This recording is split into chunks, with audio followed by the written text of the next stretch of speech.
Good morning and welcome to the Big Football Show podcast. I am BA. I'm here with James Martin and Jack Hirsch. Hope you gentlemen are having a fine moment. It is January 11th of 2026. It's our second show of the year. And okay, so we got another guest just popped in. You know, anyway, and also Sonia, who magically popped up here. Good morning. I hope you gentlemen and ladies are doing fine this morning. We're going to kind of get right into the NFL playoffs of last night because that's pretty fresh on everybody's minds. We had the Rams and the Panthers playing, and then we had the Bears and the Packers playing. Both games, very good games. Both games were very good games. Down to the wire. I don't know what you guys thought. I thought those were exciting. They were exciting playoff games to me. I haven't seen exciting playoff football. I don't know what it is. It seems like these teams get into this mode now where they're going to start actually playing the way they're supposed to be playing the regular season. They start playing good in the playoffs. I don't understand that. But anyway, so we're going to start off with the Panthers-Rams game. And what's up, Marcus? How you doing? Hey, brother. Good morning. You up early? It's my brother, guys. So the Panthers and the Rams, the Carolina Panthers were there to, the Rams came down there to avenge the loss they had earlier in the season to the Panthers, where Matthew Stafford had like 3 turnovers. That was really the deciding factor in that game. This time, the Rams came down there, got off to an early start. Panthers fought back. It really came down to the last drive of the game. Hey, I want to tell you something. Jalen Coker, that dude he played a great game. That dude was all over the place. They could not stop Jalen Coker. Dude had 134 yards on 9 receptions and a touchdown, and one of the touchdowns to go ahead in that game. But what it came down to is, they got fortunate. Carolina got fortunate last time where they stripped the ball from Stafford on their last drive of the game. This time it didn't work out that way. Stafford was 7 of 8. The only incompletion he had was a Devontae Adams drop. So he was being surgical moving down the field. You can't let Stafford have the ball with that much time left in the game, and you got to either come up with a fumble, a turnover like they did last time, or that's over pretty much. James, what was your thoughts about that game? I got to give kudos to Carolina. All year, I didn't have them pegged. I'll be honest with you, to even be this far to where they were, and they showed themselves. Mind you, the division of the NFC South was just. It was competitive amongst each other, but because all of them ended up 3-3 within the division. But overall, I mean, the record that won the division was 8-9. So it's not a lot to say much about that. But from where Carolina was last year and the year before that, and to where they are now, you got to give them praise for what they've done and the success that they've had in this time. And Canales, I got to give him credit as a head coach. A lot of people gave Bryce Young a lot of flack being a first overall pick. I've seen a lot of great things come out of him, and I knew in coming out of Alabama that he was going to be good. I just thought that the last couple of years, I'm like, okay, he's not showing that same guy, but that moxie is there, and that's what I've mentioned on Friday night, that he's got to come out and play, and he did play. I know he threw an interception, but man, Ted, like you said, Jalen Coker and Tedero McMillan were there for him. Who I was disappointed in, I was disappointed in the run game.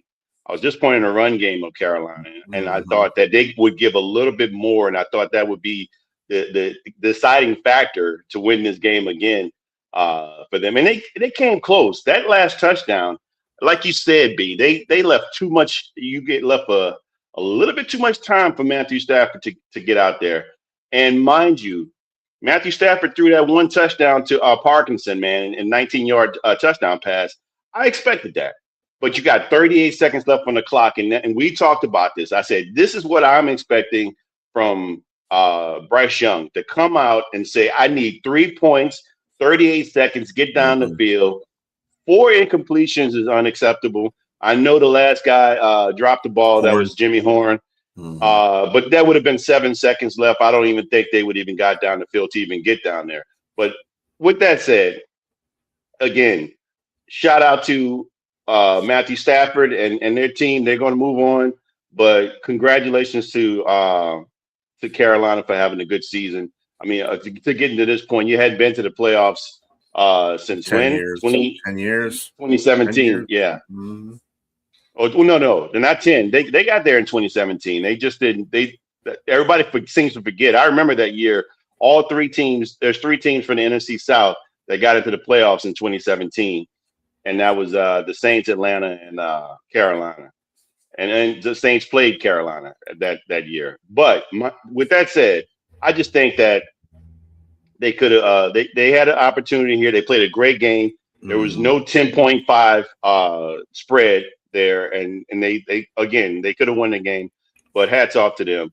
It was a great game to watch. I look forward to seeing the next game. James, who you got? What's going on with you? How you felt about the game? Jack, you mean? I thought you just said James. Jack, I'm sorry. Yeah, Jack, I thought James. I know James likes to double dip, but come on, you know. I'm saying, yeah, I like to look at it this way. All the teams in the NFL except one are going to be disappointed at the end of the season because all of them get eliminated. Even the losing team of the Super Bowl gets eliminated and they're going to be disappointed. So I like to look at it, which franchise needed to win the game more. And the Ram franchise needed to win the game a little more. They were established. If the Rams lost, the season would have been a failure. Panthers winning, they take something out. The Panthers even losing, they take something out of this season because it's a building block, okay? They have something to look forward to next year. Their record this year, 8-9, was, that was about to be expected. And that was a step forward, which was okay. And they kind of backed into a playoff berth, which is fine. Someone has to be in the playoffs. And they came up with a really strong effort. The part about leaving too much time on the clock, give me a break. What are they supposed to do? Not score, not go ahead? You score when you can. You count on your defense. And the Panthers are pretty strong at most positions except the pass rush. They have a really weak pass rush. They're linked to getting Trey Hendrickson next year and paying him big money, which I think would be a mistake because he's going to be, around 32 years old, and he's coming off an injury-plagued season at his age. And I don't know what I'd make that investment in Trey Hendrickson. I know that they might reach a bit, but that might be going a bit too far. And it's, and the Panther fans had a home game there. Their team played really well. When they were down 14-0, I thought to myself, wow, I'm glad I didn't pick the Panthers to win. Early in the week, like I said yesterday on the show, I was so tempted to pick the Panthers to beat the Rams, but I didn't have the guts to do it. I was too much of a coward to pick the Panthers. And when the Rams went up 14-0, I was relieved, It looked like an easy Ram game, but the Panthers, they clawed back, fought back, and they got a great running game. As far as Bryce Young goes, the jury is still out to a degree. I always felt he'd be a good quarterback, and I do still feel he's the Panther quarterback of the future. But there's no rush on his status. He's under contract next year. You could franchise him the year after that. So the Panthers have him at least 2 more years to decide. And why do people think they have to make these prima donna players happy? Oh, if I franchise you, you're going to be unhappy. You might hold out. Well, tell the player to hold out. Tell him never to come back. The player has no leverage there. And if he's a true leader, he's going to do what he has to do. He's not going to bail out on the team. And if he does, then he's not your guy of the future anyway. But I'm going to sum up. With 38 seconds left, the only thing I didn't like about Bryce Young, he was inept those last 38 seconds. The last ball dropped. They would have been way out of field goal range anyway. They wouldn't have been able to do anything. Don't magnify the last ball being dropped. It would have been insignificant in the end. And they had their timeouts, 38 seconds. And and the wheels came off. I mean, really at that point. But good game by the Panthers. Good effort coming back. I look at it as a successful season overall, and they have something to look forward to next year. And I will digress to Sonia. What's your opinion about the game, Sonia? Well, since that's my team, I kind of have mixed emotions, of course. Like every one of you all said, I'm really proud of my team. I definitely didn't see, even though I say it, all the time, hey, we're doing this, we're going to the Super Bowl. The reality of it is I am extremely proud that the team has advanced the way they did. I'm not really thrilled about the 8-9, but hey, we'll take it. That's how you get there. I was feeling the same way. I felt like the defense would have had to basically either force a pick or basically you have to stop Matt Stafford. You can't let him get the first down when he gets that ball back with that much time. But then I was just literally like, I had live streamed like the last minute, not actually watching it, but just listening and I was just like, who are you throwing to? There seemed to be no one there even to throw it to. They needed to get down to the 40-yard line just to get in field goal range. And I felt like we saw him earlier in the game do a very quick hike. Like it was almost a no huddle. And I was like, that's the type of precision, I was looking for it with 38 seconds on the clock. And before I knew it, that time was gone. And so I was, for a moment disappointed because I literally thought once I saw the fight in the team that, hey, this may be, a different team than anyone expected. But to everyone's point, that was 10 years since we had actually been in the solid playoffs. Hadn't been like Jay Train was saying with the three-way tie there in 2017. It always seems to come down to some type of tie in the South. And so the bank had sold out for the first time. I know Jack and I were on a show, and I think this is when Mac was still with us, and Jay Train, you may have been on here too. And we were talking about tickets selling for a cup of coffee. That wasn't the case yesterday. It was $3 to be exact. We were laughing about it at the time. Yeah, that's right, Jack. And so to see the bank literally back on in action, and I had looked at those tickets, so they sold for upwards of what was supposed to be sold. It was just a good day. And I like to put a comma on the season. I know everyone's 0-0 once you get eliminated, but I would like to put a comma as far as the performance on the team. Kudos to Jalen Coker, definitely MVP of that game. Had the pleasure of having his dad on an interview with me on Wednesday. Jamal, I'm so appreciative again for him making that time, especially with the playoffs going on. But him and T-Mac, we see why now they are wide receivers 1 and 2. And Xavier Legette, he couldn't catch a cold.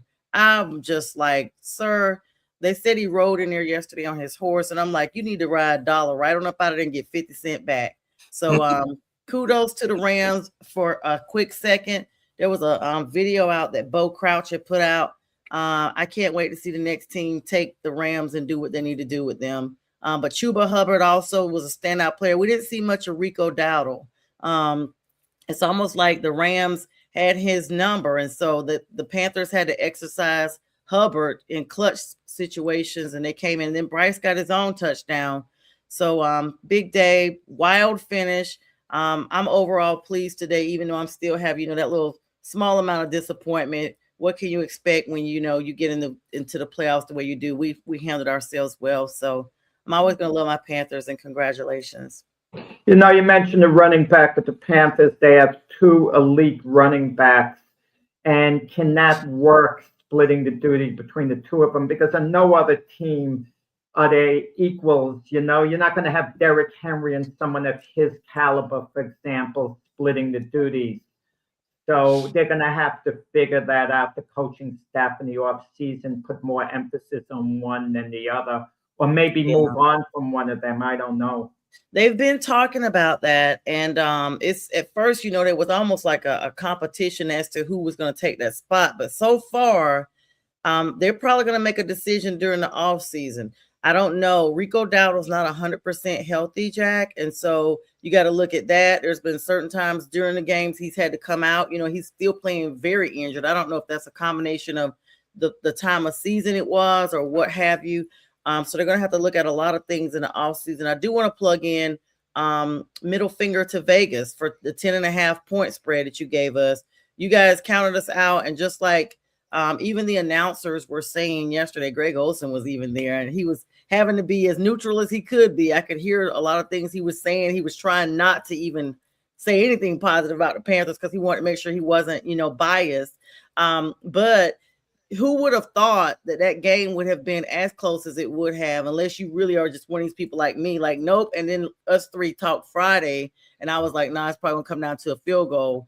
And so nowhere near the point spread, but the announcers were like, the way everybody looked at the Panthers was just like a little blurb on the schedule for the Rams to go on. They weren't even thinking about that game. They were more like, okay, so next the Rams take on, but we were like, hey, nope, you're stopping in Charlotte. And by the way, they had been watching the weather all day for severe lightning and a delay of the game. And the rain, there was no drop. I don't know if they had any condensation or not, but there was no rain in that stadium. And so it was the perfect day for football. 60-some degrees, just awesome. Greg Olsen came up with the line of the day because the punt returners kept bobbling the punts. He said there must be something in the water, like he couldn't figure out what on earth was going on. Yeah, those punt returns were rough. But shout out to the special teams by the Panthers. Huge block that actually got us back in the game. And so super excited. Yeah. Thanks, guys, for the opportunity. Now, Richard, just to answer your question, we'll get to that game in just a moment. I wasn't rooting for either one of them. I was hoping for a nuclear strike. But anyway, the point of the matter is here. No, Carolina did a good job. The difference between the two quarterbacks, Bryce has still got a lot of growth he has to do. But a 17-year veteran knows what he's got to do on the last drive. And like I said, he went 7 for 8. And the only reason why he went 7 and 8 is because Avante Adams dropped a pass. Other than that, he was precision down the field. And yeah, you can say that all you want, Jack, about, you only score when you have to, but the defense has to step up and play. And if you're just letting them, if they're just marching their way down the field, it is what it is. It's Matthew Stafford. He's up for MVP this year. I know Sonia is not particularly fond of the Rams, but hey, I've been seeing this for most of those 17 years here in the Lions. The Stafford is just that guy. You just cannot allow him to be that guy and have that football at the end. It's just inevitable most of the time. So, I mean, again, shouts out to Carolina, though. They played a heck of a game. Brian, defenses step up when they have to. Let me remind you. They had to, Jack. Wait a second. The Rams played the Eagles in the playoff game. Stafford had the ball in his hands for final possession to win the game. The Eagle defense stepped up. Defenses are expected to step up. That's what that's what I just said. The Carolina defense had to strap up, and on that game, that wasn't on Stafford. That was on the block kicks. Well, Carolina needs Stafford got him down there to win the game, but the special teams unit did not. Just like Carolina did, they blocked the kick. Their special teams units got to be much better. Carolina's one weakness is the pass rush, and they didn't have it yesterday with any type of consistency. And on that final drive, Stafford had enough time to throw. So that's something Carolina's going to have to address in the offseason. Get a pass rush. I'm not sure whether there'll be anyone in the draft that's significant by the time they draft. But like I said, they're linked to Trey Hendrickson, but I'm not sure that would be a good move. Well, earlier in the game, there was, I can't pronounce his last name, starts with an E. They had to take him out of that game. Yes. And so that was a missing part that they talked about. And then I don't know if you all remember, but Horn actually had gone down a little bit earlier in the game with a friendly fire collision. And I think he still may have been shook up. He collided with two of the other Panthers and trying to take down, I believe it was Davante Adams, and they all collided head to head. They took him out and checked him. But I'm wondering if, not an excuse, but I'm just saying, remember, he just seemed to be a little off with that catch. He normally is down on the ground with it. We didn't see that. Not that he didn't go for it, but I'm wondering. And then we saw Etienne get hit with it, the ball in the face with the face mask. They just seem to be a little off in that backfield a little bit. Yep. Well, in the playoffs, I hate to say it. I say this all the time. In the playoffs, the teams rise up to be the cream of the crop. Mm-hmm. I believe the Rams will be playing Seattle next because that's what their that's what would happen if they. It all depends. It all depends on whether or not the Eagles win. If the Eagles lose, they play Chicago. Yep. But anyway, back to the next game on that docket was Green Bay going to Chicago to face the Chicago Bears. That also was a game of the ages right there. It seemed like Green Bay was in mostly control of that game, and the defense for Chicago really didn't have any answers until like the second half. They started playing really well, and then Ben Johnson's offense was just Ben Johnson's offense. They just started hitting plays in the second half. 25 points in the fourth quarter to come back and beat Green Bay, and I was kind of looking like, wait a minute, where did this team come from? Because they were just shell shocked in the first half. It was bad. I mean, you saw the Chicago fans just going, dang, right. and LaFleur was on the sidelines dapping up everybody. I mean, that was a very good game too. I'm gonna go to you on this, Jack. What did you feel about this game? The NFL's about finishing games off, and the Packers didn't do it. Everything was going against the Bears. I mean, fumbles they weren't recovering. And I still don't get it with Ben Johnson. You have about 5 minutes left in the second quarter. You're down 14-3, 4th and 4 on your own 32, and you go for it at that point. I'm not second guessing. It's a little early at that point. I could understand if it's late in the third quarter. Yeah, you feel you absolutely have to take a chance. And it failed, and then it's 21-3. But when you think of the bad defense, okay, they gave up a couple of touchdowns in the beginning, played poorly. That third touchdown for Green Bay to go up 21-3. They got the ball on the Bears, 32-yard line. Mm-hmm. So I don't fault the defense that much. And I know, Brian, you in the group chat put down the Bears defense was garbage or something to that effect. Well, they certainly, maybe they changed your opinion because they certainly showed up from that point on. And the odd part about it, Green Bay took chances late in the game. They didn't just sit on their lead. They didn't get overly conservative. Jordan Love tried to throw the ball, but for whatever reason, they just couldn't get a play, to finish things off. And Bears was struggling,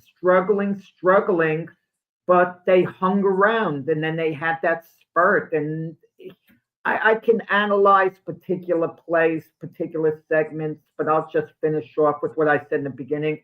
The NFL is about finishing games off. When you have your opponent basically finished the way the Packers had the Bears beaten, just put the final nail in their coffin. And they didn't do it. And they gave the Bears an opening, and the Bears took it and went on their spurt. And kudos to Caleb Williams. He's very erratic at times, but he shows levels of greatness as well. And he showed up in the big spots yesterday. Mm-hmm. Sonia, what was your opinion on this game?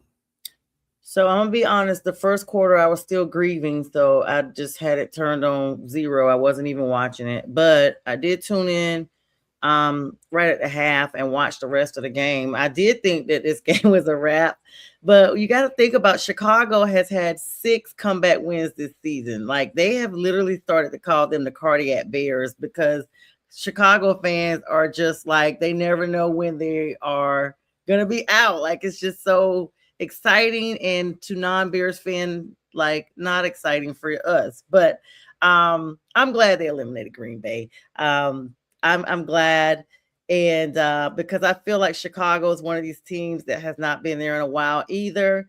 I don't agree. I think someone had the nerve in the announcements to compare them to the 85 Bears. They're not there yet, but Caleb Williams has had a huge maturation as leader of that team. You know, we've looked at that team and seen questionable years as to whether Caleb will still even be there for the long haul, because he's just had a lot of more ebbs than flows, I guess, or more flows than ebbs. I don't know how you say it, but at the end of the day, to come back in the fourth quarter, they were comparing them. There was a team in the 1940s that had a similar comeback win.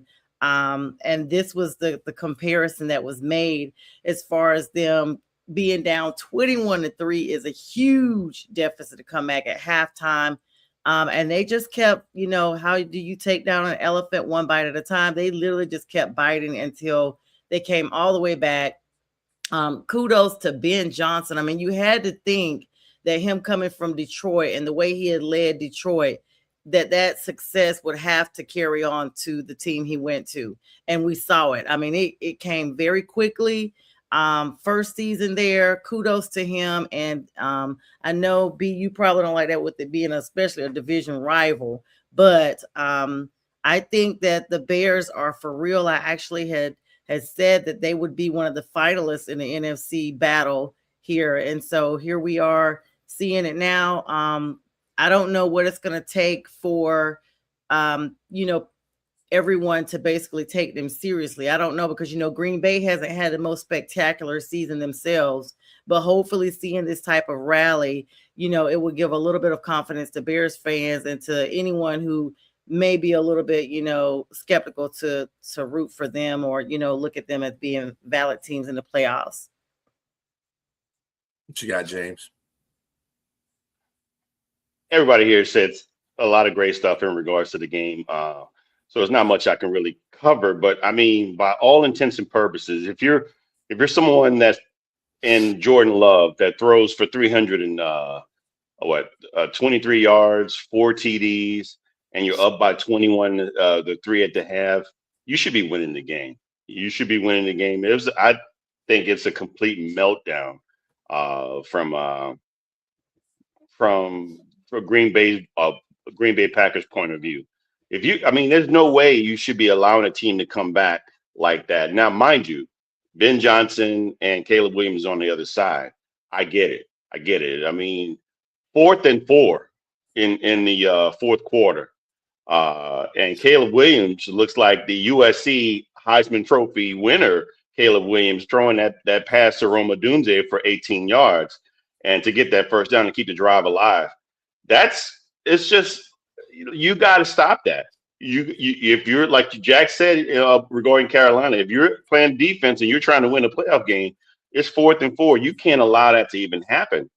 And this is where Micah Parsons come in. And not having him on the field to stop that played a big role. Like you said, B, in regards to the other guy that was feeding off Micah Parsons. I forgot his name. Which Rashad Garrett. Yeah, he was a no-show. And so, and kudos to Chicago. I mean, 25 points in the fourth quarter. That's unreal. That's just unreal. And I give credit to both Ben Johnson and Caleb Williams, and my man having his career high in Colston Loveland. Colston Loveland had 137 yards, man. And again, this game it wasn't a walk-off. It was close to it, just like the last game they played when Caleb Williams threw a 42-yard dime in overtime to DJ Moore. But kind of similar. He threw a 25-yard busted coverage. That coverage was a bust. And if you watch it, I mean, he walked into the end zone by himself. And so, yeah, I like Chicago, but they got to fix some things if they're going to try to proceed into you can't just come in and try to be captain comeback in the fourth quarter every game against 25 points. Like I said, if the 49ers beat the Eagles, then they got to face the Rams. And I don't know if they could do this with like they did against Green Bay to the Rams. You know what? No, James, you know what no one's talking about this morning? The Packer kicking game. 4 points, missing a very makeable field goal, missing an extra point. That's 4 points right there that they should have had. And that's the difference. Odunze coming back. You guys said by him being back, he would be a difference maker. And he really was. Like, he really was. I had him on my fantasy last year, and yeah. Can I just question a little the coaching? Had the Packers scored at the end of the game, the Bears are going with a 3-man pass rush. And on the last play of the game, Jordan Love has forever. He finally got rid of the ball because he was so tired of holding the ball, it seemed. He was like taking forever. No one was getting open. He could have even bought more time. I hate that 3-man pass rush at the end of the game. I just don't like it. The whole idea, you want to put pressure on the quarterback, get him to release the ball sooner than he wants. And it just took forever. It was effective. I don't like. No, it wasn't. Well, it was effective because no one got open for Green Bay at the end. I kind of understand it from that angle, but Jordan Love had forever with the ball, to sit down, and it just takes one guy for a split second to make a move and get open, and I just don't like it. I hate these commentators who second guess after the fact. They don't tell you beforehand, but after something fails, like they tell you like they knew all along. I mean, even though it worked for Chicago, hypothetically at the end, I'll say now I didn't like that 3-man pass rush. I never do. Well, I'm gonna tell you something about Jordan Love. Now, on that last play, just to get up to that, this game was not Jordan Love's fault. It was the defense that did not do their job. Jordan Love threw for 323 yards and 4 touchdowns. That dude was doing his job. Until the last play of the game that Jack mentioned. I was watching that same play behind him, how they did the play behind him on all those seconds that he had. There was a receiver that came open, and he didn't have no pass rush in his face, and he didn't see him. You have to be scanning the whole field. I know it's a lot, but that's where good quarterbacks and elite quarterbacks are different. The difference makers in there. And Jordan Love has a habit of doing that sometimes. And they could have probably won the game. But, I mean, if the defense didn't put them in those situations, again, Devontae Wyatt wasn't in the game either, defensive tackle for the Green Bay Packers. So that was another person who could have made an impact on that defense for Green Bay. But, yeah, I just think that Chicago that defense, they can't come out like that. They come back out to the next team, whoever they play, they're not going to finish that game like they did Green Bay. Green Bay is just in a bad position right now. But just something about Caleb Williams. I don't know everyone else's thoughts. He's the one quarterback in the NFL who can go out and win you and lose you a game at the same time, more so than anyone else. Yeah. I mean, he at his best is as good as any quarterback in the NFL. And then when he's bad, he's as bad as anyone. I mean, he's an enigma in that way. Yeah, he had two interceptions in that game. And one of those interceptions was completely bad. I was like, who are you throwing that to, dude? Do you want Green Bay to have the ball? Is this what we're doing now? But, yeah, he threw two interceptions. One was real bad. The other one, I think, was a tipped pass that was intercepted. But, I mean, he played pretty well, too. He had 361 yards and 2 touchdowns. So let's give him a little bit of credit. And, his feet bought him some time in a lot of situations to find Nduze. One good play where Nduze was streaking down the sidelines and he got out of a sack, basically, and just winged it. And I mean, that accuracy was there. I was like, whoa, that dude threw a hell of a pass. So, I mean, Caleb is still a work in progress, just like Bryce Young is. And they're on a good trajectory. I think Caleb Williams is a really good quarterback. He'll be better in that division. That division is going to refine him because every team in that division is good. So go ahead, Sonia. I have a question now because I was reading a couple of articles and I wanted y'all's opinion on here. Now that Green Bay has been eliminated, there was, some talks. There's been a lot of firings of coaches this week, the last couple of weeks or whatever. And so there was a few credible articles that were out there that people were speaking of, if Green Bay had been eliminated, possible, Matt LaFleur's job may be in jeopardy. Jack, I really want to know what you think on this. Because I don't know what to think. I don't really have a dog in the fight, but it kind of shocked me to hear people talking about that. But I know Green Bay has not been, like I said earlier, the Green Bay we know as of past. Yeah, what I find interesting and what always annoys me, Sonia, is when a coach has time left on his contract, he's considered a lame duck if he has 1 year left. Why? He signed the contract. Let him fulfill it. Let Matt LaFleur coach the 1 more year. Then he becomes a free agent. Either you extend him or he's a free agent. Mm-hmm. And why is 1 year a lame duck? We see coaches with more than 1 year left on their contract getting fired. Look at all the money the Raiders own their coaches. And why would you want to fire Matt LaFleur with all the success he's had? Okay, he hasn't gotten to a Super Bowl, but the Packers are relevant year after year. I mean, who's out there that's going to make you better? Are they going to get Vince Lombardi, to come back from the grave and coach the Packers? I mean, I don't get it. I don't get all this. I guess after the Harbaugh firing, I'm not surprised at anything. I mean, they're going to recycle one of the other coaches who's gotten fired. Yeah. And they're playing musical chairs. I mean, even the coaches that are appealing, the two best candidates now, we'd agree, are John Harbaugh and Kevin Stefanski. Look at the seasons they're coming off. They just got fired from their jobs, and then all this great demand. You got Matt LaFleur. If Matt LaFleur gets fired, he's going to get one of those jobs. I think we all agree on that. So if he's going to get one of those other jobs so easily, why would you want to give up what you have if you're the Packers? I mean, he hasn't lost control of the locker room. But what I find interesting, I want everyone's opinion on this. Lamar Jackson was criticized for not backing John Harbaugh immediately after they lost. Yep. He said, look, I'm devastated. I can't think of that now. And that's a viable explanation.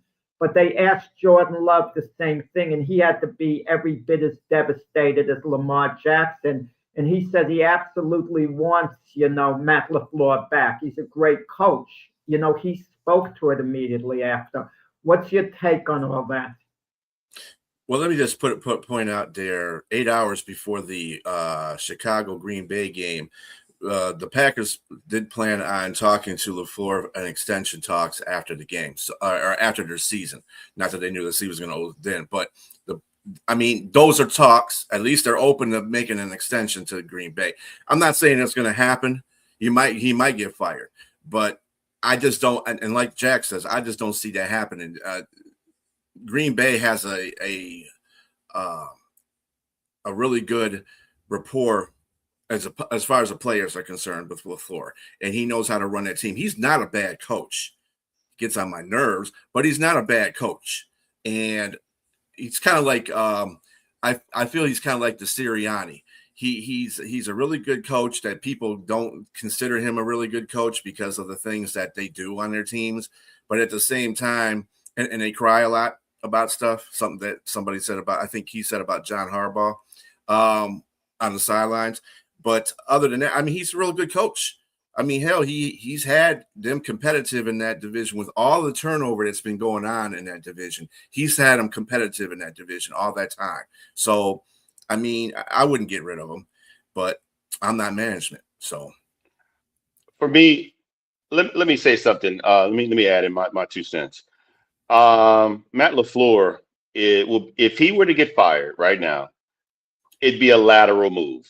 If you take one or the other, and to me, of the coaches that are out there right now, I think he's still better considering the talent that he has. To me, some of those other teams, now Stefanski, there wasn't much talent there at all, except defensively. But offensively, there's not a great amount of talent. But you can't name me a Pro Bowl receiver that's on the Green Bay Packers offense, or you got Josh Jacobs, but yeah, it's okay. I think he does I think with what he has, he maximizes and give them optimal. He gives them good results And it was great when Rodgers was there. You know, they got to NFC championships two years in a row, I believe. They just couldn't get over that hump when Rodgers was there. But with that said, I don't see anybody in the coaching pool that can come in there and do better than what he's done there. And so they'd be foolish to get rid of a coach there, which they rarely fire coaches there too as well. I think if you're winning, so they're winning right now. They just hadn't got to the Super Bowl. And then my question is, can they get there with Jordan Love? You always got to look at the quarterback and see, because the scheme is there. The offensive scheme is there. Can Jordan Love get them to, and if Micah Parsons not hurt, are we speaking differently right now? If are we talking differently about Chicago? Are we talking differently about Green Bay? Are they moving on? We don't know. That's just what it is. I mean, it's just one of those situations that we hear this all the time, and you see a lack of patience. I mean, I get these people are making millions of dollars, but look at all the coaches that were fired in less than 3 years. It's a win now mentality. And as soon as you're not winning now, no matter what your tenure is with your team, it's off with your head. And I mean, like I said, once I saw the situation in Baltimore unfold, I was like, okay, all bets are off for anybody. And especially with me having, the experience I've had with the really bad Valley period with Carolina. We went through 6 coaches in 3 years. Y'all, that's a lot. That is a lot. You're never giving anyone an acclimation period. And so hopefully, like Jack said, you should not automatically, you give people a certain amount of time on a contract for a reason. That contract is valid until that time is up. If you're talking about negotiations, that's one thing. But someone getting into the postseason or even putting in the work that they have so far and then having a major injury with Parsons, you got to look at the players you have, the injuries they have, and their ability to play what you have as far as your coaching. And if you have 1 year, play it out. 6 months left for your contract, discuss it. You shouldn't be saying before a playoff game, oh, if they don't win, he's out of here. That time, he's still going to get paid. Let's be clear. If they decide, okay, today or tomorrow, you know what, deuces to LaFleur, he's still going to get paid out regardless. So why even put it out there? It's just media hype. It's something to be negative.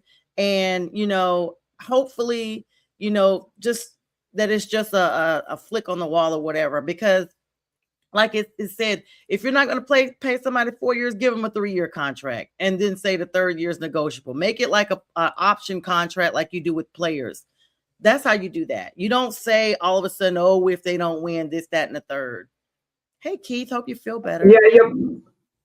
Hey, Keith. Yeah. I mean, Keith is resting up for the Patriot Charger game. So, I mean, he's gathering all his strength. Well, he's supposed to be on my show Wednesday. You put it really well, Sonia. You sign a coach for X amount of time. If just because he has 1 year left on his contract, he's not a lame duck. Right. He could have 4 years left on his contract and his job could be in danger. The players aren't thinking, oh, the coach could be a lame duck. They're worrying about themselves. Right. Their own status. They're not worrying about the coach's status. It's a whole media thing that's, built up.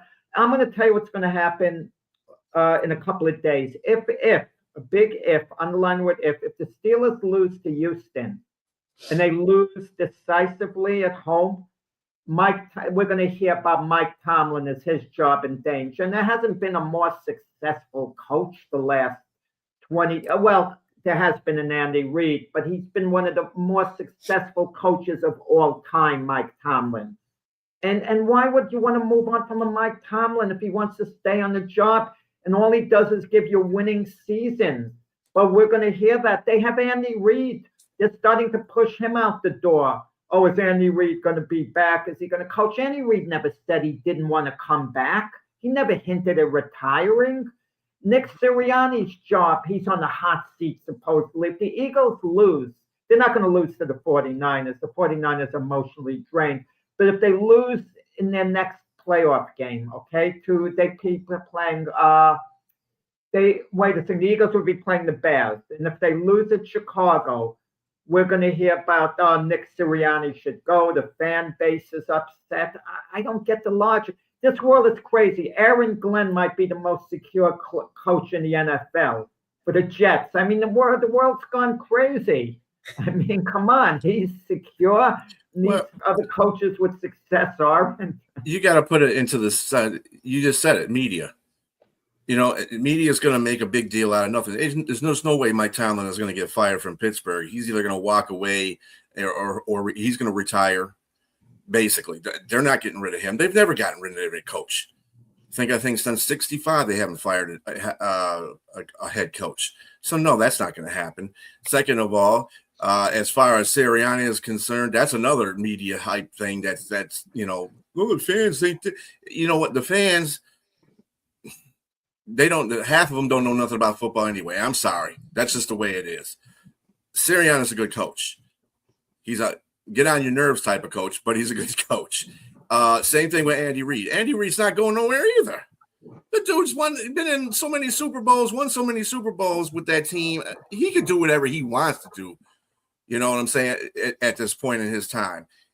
I don't buy into that media flat BS because they don't know what they're talking about. They're just trying to hype up something to get drama going. I'll just say this in regards to the statement about Andy Reid. One of the greatest coaches in the history of the game, not just in our era, in the history of the game. He's shown it by what he's done with the Eagles when he was with them, and then of course when he got to Kansas City, what he's doing with them now. If my recollection serves me correctly, history shows me that every empire has its rise and it has its fall. I'm not saying that they're on the way out, but you got to give them time. You got to they had a bad season. They hadn't been to the playoffs with them, I think, since when Mahomes first got there or something like that. Mm-hmm. Yeah. So, pump the brakes. I think people are impatient. And people want, and there's goofy takes. People want to put shock takes out there and goofy takes, and no one's impatient. No one's patient anymore. So we just got to wait and see. But Andy Reid is fine, like you both said. Everybody alluded to. If he wants to retire, that's on him. Let him be. He can go off into the sunset with his ring shining and blinding everybody in their face. It's because he deserves that. But if he wants to coach, you let him. You let him. If he wants to do whatever he wants to do there, you let him, because the evidence is the proof is in the pudding, and they are dominant. They just need to revamp. That's it. Public pressure plays a big role in things. Even with owners, take David Tepper, the Panther owner. I mean, he was really heavily criticized, and he's kind of backed off, because he hears, all the negativity coming his way. I mean, some owners can meet it head on, like a Jerry Jones, who I guess loves it in a sense, loves the camera, whatever. And it happens when owners hear it about coaches, constant criticism. Finally, it kind of wears them down. And they just feel they have to make a change. They want to kind of shut out the noise. That's true. Yeah, Tepper was losing money, and he came in with this vigilante mentality, firing coaches, firing anybody attached to Ron Rivera and the whole Cam Newton era. And kudos to that. It looks like they're trying to mend the relationship. Cam even said, Jack, that when he went to the stadium last year, his oldest son, Chosen, who's almost 10, there was no pictures of Cam in the stadium, and he was just like, Dad, where's your picture? Like, there was no mention of Cam in the whole freaking stadium. And so there's bad blood, but it looks like yesterday, that was the first step towards some type of reconciliation. But it was because Tepper came in with this, we're firing everybody connected to Ron Rivera, and he literally tried to clean from the coach all the way down. I know you guys remember, like, Kuechly and Olsen all stepped down around the same time, and it was just a lot going on, and it just kind of was just bad blood from there. Then they brought Steve Wilkes in as an interim, and then didn't really give him an opportunity. It was just a lot of stuff in Carolina, and it's still kind of settling. But yesterday, And so like, not to make it about the Panthers, but just to kind of make a point, sometimes playoffs and just bringing your fan base back towards a positive spot can kind of be a spot of reconciliation across the board. That was nice seeing the Panther fan base. It was certain, kind of unified. You get that any playoff home game, don't get me wrong, but it seems like there's positive momentum with the organization. There really is. So the Rams needed the game a little more because, like I said, the season would have been a total failure for the Rams had they lost. The Panthers take something out of this season positive, but the Rams would not have taken anything really positive out of the season had they lost. Yeah, that's true. And speaking of the rest of the playoff games for this weekend and Monday, the next game that's coming up is at 1 p.m. today. Buffalo Bills are going to Jacksonville to take on the Jacksonville Jaguars. Jaguars are favored by 1.5. This is going to be an interesting game. That bad, me and James talk about this bad rush defense for Buffalo a lot, to the point that we turn blue in the face just talking about it. Ad nauseum. Yeah.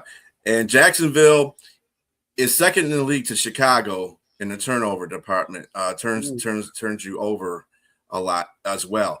That makes up for their lack of very good defense. Either they're a little bit better than Chicago in a defensive sense. They are, but at the same time, they're still playing that we'll turn you over role. This is the playoffs, though. And playoffs, teams that you play aren't going to always make the mistakes that you want them to make.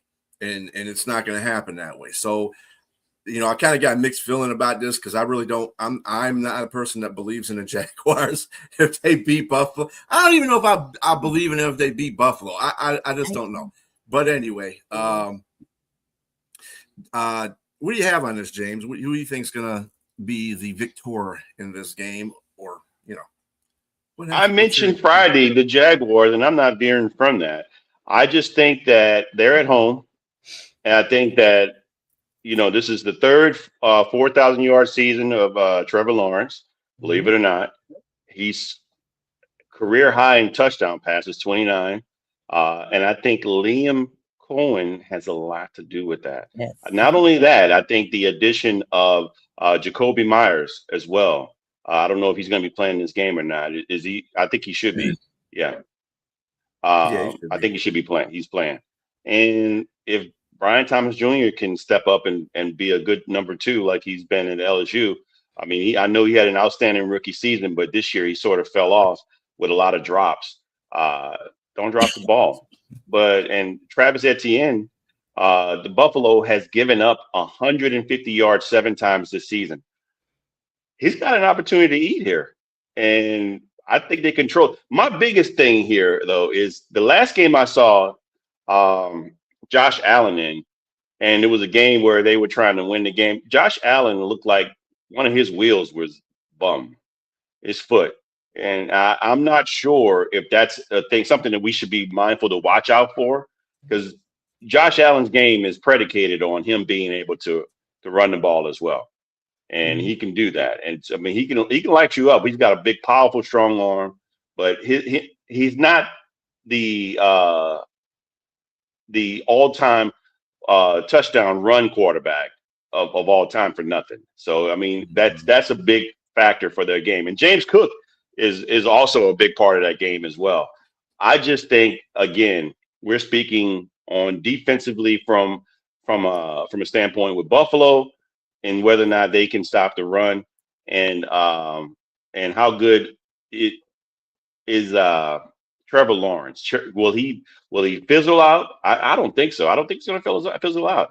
I think he's going to play dynamic, and they're going to win this game. And I think it'd be a little bit more than 1.5. Their spread is 1.5. I think they're going to win by like maybe 5 or 6 points. And I just think it's just time for there may be. And this is another game. If Buffalo loses the game, is it time for Sean McDermott to be? So wait, you're picking who? I'm picking the Jaguars. And the Jaguars. The upset. Okay. Yeah, for sure. And then the question is it time for Sean McDermott to be ousted because he's had all his talent? And I get what you're saying, Jack. I totally get it. I'm just saying, is the media going to be clamoring for somebody like him to be James, fired? I Because thought you were too smart for that to join. I don't wouldn't think expect that from you. he Come should be on. fired. I don't think he should be fired. I'm just saying, are they going to put it out there that because again, you just mentioned they're going to be calling for Matt LaFleur's head sooner or later. Are they going to be doing the same thing? And it's been out there. It was put out there already. So Put out there we'll last year. see. Right, exactly. And I don't think he should be fired. It's a good team. I mean, they got good talent. They just need a few pieces probably maybe to shore up that defense and that run defense, and they still should be competitive. But I got the Jags here. Who you got, Jack? You know, it's a good thing. I was reminded again, it's important to do research on things, as tiny as the research might be. I was ready to say, because I'm in Delray Beach where it's a high of 81 degrees today. And if a team coming from cold Buffalo had to play in that weather today, they would be at a disadvantage. And they are going to Florida, the Bills, Jacksonville. So I took a quick peek at the Jacksonville weather report. It's only a high of 65. That's going to be okay. So the heat's not going to have an effect on the Bills, but the Bill defense hasn't been good against the running game. They just don't have a tough defense all around. Their secondary hasn't been that bad, but there's a certain lack of toughness, you know, with this Bill team. And James brings up a great point. Something seems off with Josh Allen. He's getting the job done, but he just seems hurt. He seems to be playing wounded. And this playoff run is going to be brutal. You got to win 3 games to get to the Super Bowl. And getting to the Super Bowl in itself isn't quite enough for the Bills. They finally want to win their first one. As much as we look at Josh Allen being a Superman, I don't think he could carry him to like 4 games in a row against this type of competition at this point. And James Cook, you know, they're going to key on him. The Jacksonville defense. He doesn't have an elite receiver, Josh Allen, to throw to in particular. So it's him running the ball, James Cook running the ball, and their defense is going to have to step up. Trevor Lawrence has really finally come into his own. And, you know, Liam Cohn's done an outstanding job. And they're so well balanced, the Jacksonville Jags, on both sides of the ball. I mean, I see them winning this game, you know, as well. But it's going to, I see a high scoring game, something like 33-30. And what we talked about earlier in this show, I wouldn't be surprised if there's a repeat discussion that one of the teams left too much time on the clock for the other one at the end of the game. I think this is going to, just like the 2 games yesterday with thrillers, this is going to be a thriller. I really would be surprised if it doesn't come down to the wire. I agree with James. I'm going with Jacksonville. You know, I'd like to throw a score out just for fun. Call it 33-30. Who you got, Sonia? So I have Jacksonville, but in looking back over the season, this was a season that we thought Josh Allen would flourish. I mean, especially when you look at the end of the season and see there's no Lamar Jackson or no Patrick Mahomes in the postseason. I'm a little disappointed that the Bills have not used that to be more advantageous in the playoffs. You know, there's always that nemesis, that foe, or even, you know, on the flip side, an ally that you just kind of always got to know that you're going to see them eye to eye across the field. And to see a team like Jacksonville emerge, I have to agree with James. This is another situation where an offensive coordinator went and took a head coaching job and took that team from the gutter on up. And to see Jacksonville start the season off, even the opener against the Panthers, I knew they were a different Jacksonville team just because of how offensively they looked on the field. With James Cook, I'm reminded of how Jonathan Taylor once looked when Indianapolis was on top of their game. They were both the league's top running backs. And now James Cook has taken that title on solidly. But Jacksonville has that number 1 run defense. Their ability to basically finish their drives and actually protect the ball is what this game is going to come down to. Because if you think about it, Josh Allen under pressure has not been a solid this season. I mean, we've seen him fall to teams that were performing on a definitely less than, and then we've seen him come out and play ball. So it's kind of been an up and down this entire season. And like y'all said, I'm just not as confident in them winning 4 games all the way to the door of the Super Bowl. That's a long 4 games. It's just like, oh, okay, it's 4 games. No, it's a hard fought, best of the best. And I just think that, Duval is on fire, and they are ready to prove that they have what it takes to get there. If they can keep Allen under pressure, that's going to be the key to force it over some turnovers. We've seen him. But then the Bills have a really good, strong passing game. So I think if you could keep Allen out of the air, that's going to be a limitation. And then Travis Etienne, you got to look at him, how solid he's been. Dalton Kincaid is another one. And then, of course, by Jacoby Myers playing today, that's going to be a close eye. But don't rule out Jacksonville's kicker, Cam Little. He has been a difference maker this season with nailing in some very big, long field goals. And so when you look at the overall picture, it may come down to just that if we're looking at one of these games that looks like yesterday's, or it could be basically that run game versus the defense. But it's going to be a thriller. I'm going to still call Jacksonville. I'm going to say this is probably going to be 27-33 for the final score. Yeah, let's not forget something. The reason why they call Josh Allen Superman, well, at least that's the reason why the Bills Mafia does, is because he's actually had to be Superman. I mean, the defense has not helped him over the few years that he's been there, the years that he's been there, even in the playoffs.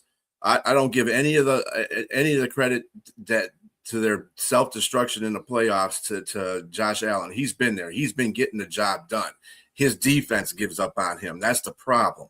And this has been and this is one of the reasons why you got to kind of question the firing of Sean McDermott, because this has been going on for at least 4 or 5 years. Every time the Buffalo Bills get into the situation where they can go through a postseason, it's Patrick Mahomes. No, it's the lack of defense that they have.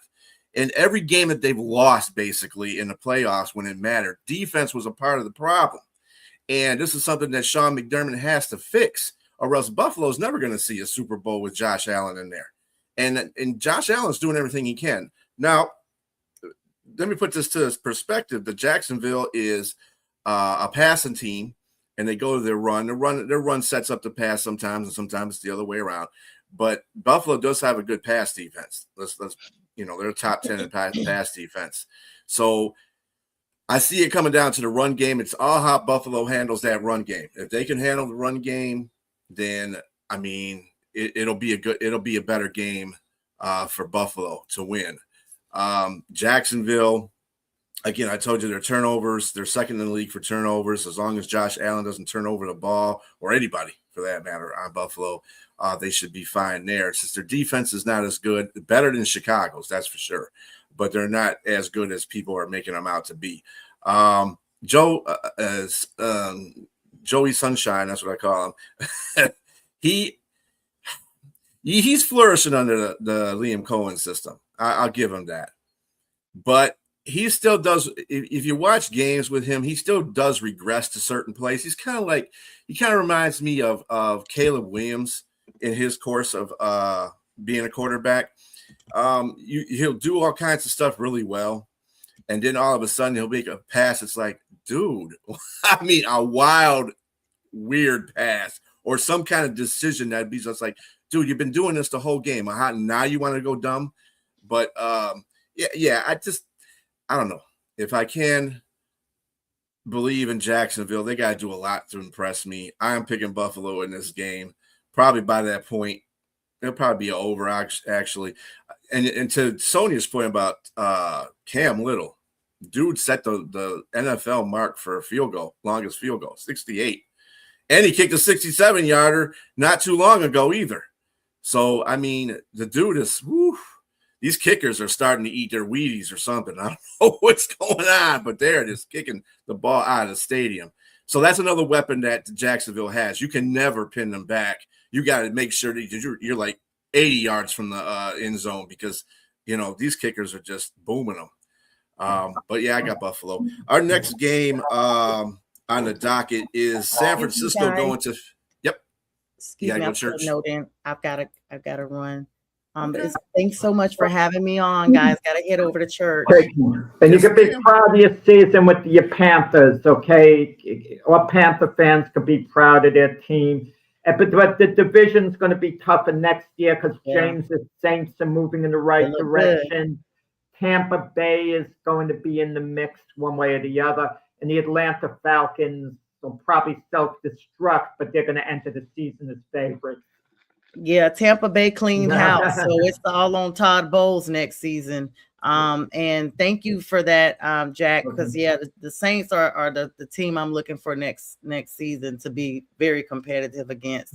But thanks for having me on, guys, and love you, Jack. Thanks for that. Y'all have a great day. Have a great day, Sonia. Bye, guys. So on that note, we'll go to the next game. San Francisco going to Philadelphia. Philadelphia's got a 6. Wow, they're favored by 6. Jack, who do you got on this one? I mean, I don't see how this is a hard game to pick. The 49ers have got to be emotionally drained. Last week their season was basically on the line. They played it like a playoff game. They lost badly to Seattle. That would have gotten them the bye. They went all out the way they should have because it was a big game. When you're playing for the bye, the last game of the season, and you lose it, you're emotionally out of it the following week. I don't want to hear the players, they're ready, this and that. I saw it happen to the Patriots when they blew the bye against the Miami Dolphins years ago with Tom Brady. I mean, they get upset by the Dolphins, and then they have to play an extra game, and they wind up losing decisively and not the same team. I mean, Eagles rested their starters. They're ready for this game. They're at home. Brock Purdy's not going to take that team on his back and win in Philadelphia. I see the Eagles winning something like 37-16, that type of game. I don't look at it as being much of a contest. They go wild. Even A.J. Brown is happy. He catches a couple of touchdown passes. They're going to be a happy crowd in Philadelphia. Okay. James, what do you got on that one? Yeah, Jack, you're a brilliant guy and you come with some great takes, but sometimes you come with some of the most imaginative. What's that book that I read as a kid? Where the Wild Things Are. Your your take is kind of in that land where the wild things are. There's no way that the 49ers, look, I get that you mentioned that they were beat down and they were fighting for the bye against the Seahawks. The Seahawks are healthy. The Seahawks are great, healthy in all facets of their game, offensively, defensively, special teams. They look good. 49ers have had multiple issues and they've gotten as far as it's like anything other than a miracle is and excellent coaching. I mean, if somebody's got to get coach of the year, it's got to be Kyle Shanahan because he's brought them this far and he had them in contention for getting the bye. At some point, it's gonna wane. It's gonna come to a point where you can only do so much, especially when you're going to be matching up against a team like the Seahawks. That being said, I get it. They're traveling from Pacific to Atlantic, and they're playing the Eagles. But the Eagles haven't been on a great run by any stretch of the imagination. They've looked bad against some mediocre teams and against some good teams. They look like world beaters against the Raiders, but everybody looks like world beaters against the Raiders. I just don't think that you fix the dysfunction overnight.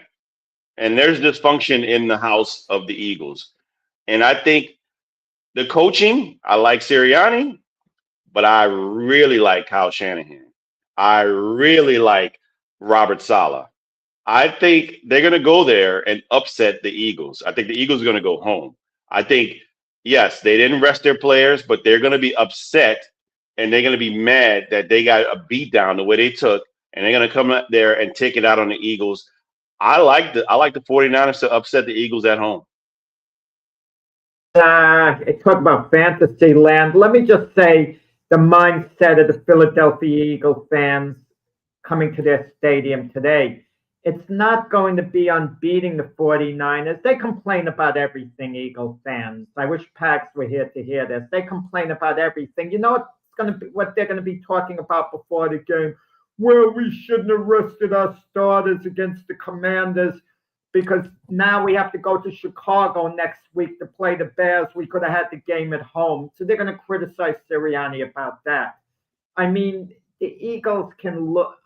I mean, no team should completely look ahead of an opponent. I get that. I'm 100%. But your eye looks forward. Let's be honest about it. Some teams do look a little forward to what they have to do, and it's going to be on the Eagles' minds. They're going to Chicago next week, a place they can win at, absolutely. But this 49, Christian McCaffrey is still good. You could argue if you want that he's elite. I think he's lost a half step. They don't have the receiving cores the way they used to. Shanahan's done a phenomenal job. You know, and as much as I love Robert Saleh, I like him as Jet coach. I hated to see him go, okay? And I think he's going to be a good head coach. Some might even welcome him back to the Jets if they did something crazy like rehired him, which they won't, okay? His defense, he got outsmarted against Seattle. He didn't have one of his better games, okay? You know, and he's going against Vic Fangio there, so it's I get the coaching part, so on. I just think emotions in the NFL play such a huge role in things. You can't get up for games like that 2 weeks in a row. I mean, I just don't see the 40 because the 49ers are looking at their whole path. Well, if we win this game, players are human. They got to go to Seattle to play the next game. And they couldn't beat them at San Francisco. They lost soundly. That's in the back of their mind. The players look ahead no matter what they say. They could say all the politically correct things they want. They look ahead. What's our path to the Super Bowl? We got to win in Philadelphia. Then we got to win at Seattle.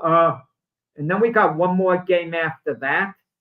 Then we're going to have to beat, you know, the Eagle. We're going to have to go to Philadelphia, Chicago, and win there to get to the Super Bowl. Come on. But you're picking them to win. That's a gutty move. You got guts, James. You got guts. I mean, you're trying to make up I have all guts, your losses for sure. with one great with and I compliment you for picking the Panthers. Yesterday they didn't win. I was tempted to do it. Said to me that's not a loss. That's not a bad prediction because they nearly did it. So I think even though the Panthers didn't win, I think your pick was more good than not, as it turned out. But with that said, I think you're going to let any little cachet you gained, you're going to be losing it with this crazy pick saying the 49ers. Come on, you just said 37-16. That's one of the most outrageous scores I mean, you really think a solid defense is going to give up 37 points? I think the Eagles are primed. Their offense is just going to go wild with Jalen Hurts today. I just see their passing game going wild. I think Salah is going to really gear on stopping Saquon Barkley because figuring this is going to be a breakout game maybe for Saquon Barkley. Salah, so listen, even great defensive coaches, they have their bad games. I love Brian Flores with the Vikings, but he has bad games occasionally. You know, it happens. Jack, what are they putting in the water in Florida? Because that's 37-16. Ain't no way. The Philadelphia hasn't shown any inept signs of offense this whole season, but you're going to think they're going to beat them 37-16. They can't. Their offense is the problem, and San Francisco's defense is what got them to this point, even with all the injuries. Trent Williams is coming back for this game, so. You know, you could talk all you want about CMC missing a step, and CMC basically is a top 3 running back in this league right now with a banged-up offensive line that they have. So, no, Philadelphia's not going to win this game because they're just not there's not the emotion that they have. And I'm going to tell you something. I'll give credit about Philadelphia about one thing. They haven't talked smack about San Francisco, because the last time they did that, San Francisco rolled in there and beat them to death. So I don't think Philadelphia's going to make that same mistake again. At least the players ain't going to make it like that, the same mistake again. But 6 points is way too much to be given Philadelphia in this situation. I think San Francisco, y'all said they got beat down by Seattle, but Seattle is like the best team in the NFL, period.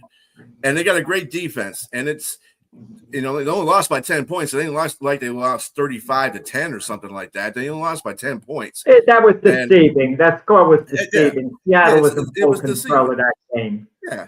And I mean, if you give it to Seattle, I mean, they didn't have a great game by Sam Darnold either because of the defense. So they brought the defense. So I mean, I'm not buying any of this, because as long as the offense is not running through Pacello the way that it was running through Moore last year. It's not that good. I don't understand how you couldn't have that offense that good. All you got to do is rinse and repeat what they did last year. But I guess that's just the way offensive coordinators work sometimes. And I'm surprised that Sirianni hasn't said, look, dude, we were doing it this way last year and it worked for us fine. How come you're not doing the same thing? These are questions that fans ask, the reason why Sirianni is always on a hot seat, because the fans look at the same thing. So I don't see I see San Francisco winning this. It's going to be a close game, of course, because you're playing in Philadelphia. You are playing the Super Bowl champions at this moment.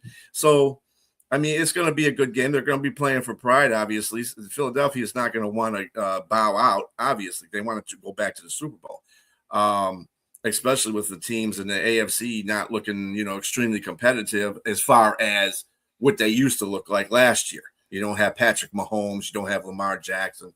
So they feel like Josh Allen, this is a quick way to get in. But I just, no. I'm with James. I see San Francisco winning this one.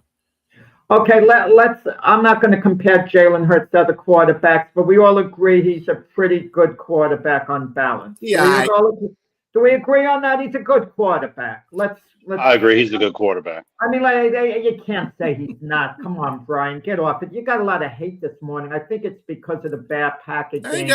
No. What I have is reality. The definition between reality and what you call hate. No. I want to. Jalen Hurts is good in the playoffs. He's good when he gets to the Super Bowl. That's for sure. You're telling me the problem's the Eagle offense. Now think of all the teams in the NFL.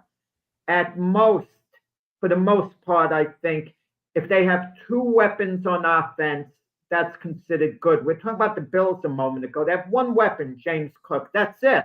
One genuine weapon on offense.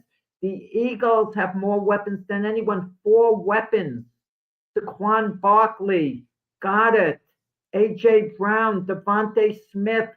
4 big weapons that Jalen Hurts has. A lot of these teams, like I said, Josh Allen, 1 weapon there. I mean, the Rams have 2 weapons. Nuka and Adams. But when you think about the offense, they're primed for this, the Eagles. They are primed for this game. Don't talk about the 49ers like there's some scrubs. I think George Kittle is probably one of the better tight ends in the game that's going to come there. And weapons, basically. And McCaffrey, look, Ricky Pearsall's no slouch himself. I don't know if he's playing or not. He's okay, but I don't consider him a big-time weapon being in there. Yeah, I get what you're saying. Yeah, but again, with the team that you're talking about, they were on the verge of winning a bye, Jack. The same, you're talking about a team that was just going to hurt them. You got it perfectly. You said it. They were on the verge, and when you don't do it, something goes out of you emotionally. If they were playing a weaker team, the 49ers. They are playing a weaker team. Mentally, they are. The evidence is there. They weren't there the whole season on and off. Come on. Had the Come Eagles on. wanted to, they would have beaten the Commanders had they played their starters. So they would have Forget had no, don't go with the Commanders, man. Come on, they rested against the Commanders, but let's not erase and absolve them from the other games that they lost that were egregious. They were egregious, and they were talented. It's not like all these guys were hurt and sitting on the sideline. They were playing. But Yeah, my they got blown out by co-host, the by the Giants. way, my co-host on Bluffist, Frank Laterzo, is a big football fan. He says the Eagles are locked to go to the Super Bowl. Yeah, well, his lock is going to get broken. I picked them to go to the. I picked them to go to the Super Bowl too. I picked the Eagles to go to the Super Bowl. I'm just not sold because they look like the team that they were in 2023. 2023, they look like that team. Now we thought that could be the case, but they straightened out. The team in 2023 never straightened out at the end. Hold up. What did they exactly straighten out? What did they straighten out in the last 4 games by playing some seriously defunct teams? The Vegas, they beat Vegas, and you call that they straightened out? Let me tell you, if you have a high school team can go in there and beat Vegas right now. You're going to lose the teams if you haven't straightened out. The biggest collapse this season is arguably the Tampa Bay Buccaneers. We could maybe agree on that, right? And they were losing to mediocre teams, late in the year. Games they should have won. Look, had they beaten the Miami Dolphins the week before, they would have won the division the week before. But you can give them a little bit of credit in regards to the injuries. They sustained a lot of injuries. The talent was there in 23 with the Eagles, and they were just losing regardless. And it's the same this year. So I'm like you said, they beat the Raiders, but again, it's the Raiders. The Raiders are picking number 1 overall. So I just don't think you turn it on because there's a problem. And then there's there's a slight regression with the offensive line. They're not doing a tush push like they were as well successfully. And then that was a part of their main success in 24 when they went to the Super Bowl. So I just think it's different. And the 49ers, again, I had the 49ers pegged at the bottom of their division at the beginning of the season. Mainly because of injury. And look what they've done with that. I just think that it should be. I should agree with you, Jack. If I had to look at it on paper, who's playing without knowing anything that's happened this season, I should be picking the Eagles. But I'm not going to because of what they've shown me. The evidence suggests that the 49ers have more heart. They have more heart. James, you've started following baseball more this year, okay? Yes. I'm going to give you an example. The Los Angeles Dodgers were heavy favorites to win the World Series again this past year. They weren't the best team during the regular season. They were kind of like the Philadelphia Eagles won football this year, and Brian will agree to that. They just weren't very good. But somehow they hung around come playoff time. They managed to get it done, even if just barely, at the end. And this is what this Eagle team kind of reminds me of. I'm not saying they're necessarily going to win the Super Bowl because the 2 teams I picked, and I've had a terrible season of picking. This has been my worst season of my life of predicting games. I don't know why anyone would even want my opinion based on how I picked. It's been dreadful. I mean, I would fire myself for making predictions. They talk about coaches being fired. I would fire myself. I'm the guy who picked the Ravens over the Buccaneers in the Super Bowl. Neither made the playoffs. So take that for what it's worth. But I just feel now with what's left, I mean, like you said, on paper, the Eagles look really good on paper. But I got to feel they're ready. I got to feel that they're ready. They've been laying low. Now they know what counts. All people are going to remember how they finish up. And I think they peak towards that of arresting their guys. They're raring to go. The only problem I have with that comparison, which I get what you're saying about the Dodgers, arguably they have year in, year out the best player in baseball on their team. So he can come in and do some things. Do the Eagles have that? On the Dodgers? Get out of here. Come on, Shohei Ohtani, man. Come on. Aaron Judge is the best player in baseball. You're being a homer now. You're being a homer now. Ohtani's a DH. I said, but still, arguably, I said. Debate question. Maybe let's save that for the debate. That's a great one. But I said arguably. I didn't say he was the MVP this year. I said arguably one of the greatest year in, year out. He's one, even if he is a DH, he's one of the and that is not the bad DH. I mean, I would say that year in, year out, having that person on your team, you have an opportunity to win. Do you have that in the Eagles is my question. Can you answer that question? Is there somebody on that team that you can say, arguably, year in, year out, you're vying for being the best player in the NFL that can get you there and have you win? I mean, I'm just going to put it out there. Are you going to say it as a board? Saquon Barkley's your answer. He hasn't had the greatest season, but he's going to be peaked and raring to go. And I find it hard to believe he slipped it all from last year. He hasn't performed the same way for whatever reason. Maybe it's the blocking. I don't know. But he's certainly shown enough flashes. But Saquon Barkley is a game changer type player. So there's your answer. Yeah, I mean, okay, so you can flip that and say CMC is a game changing running back too. Yeah, I mean, you got to look at it like this, Jack.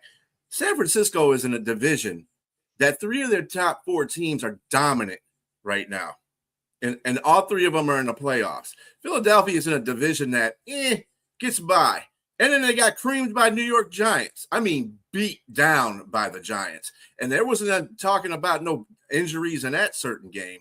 I mean, the Green Bay, Philadelphia has been lasting on some last-second heroics this season.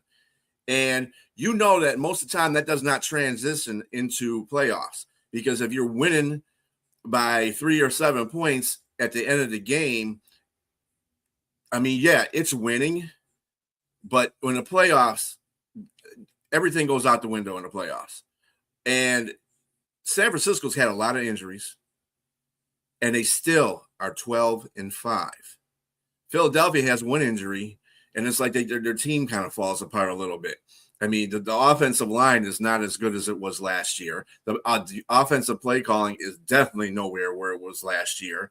So you put those two together, and the fact they're 11-6 in a division that they lost badly to one of their division rivals. I care about all that division talk. Sometimes you're just a better team than everybody in your division, period.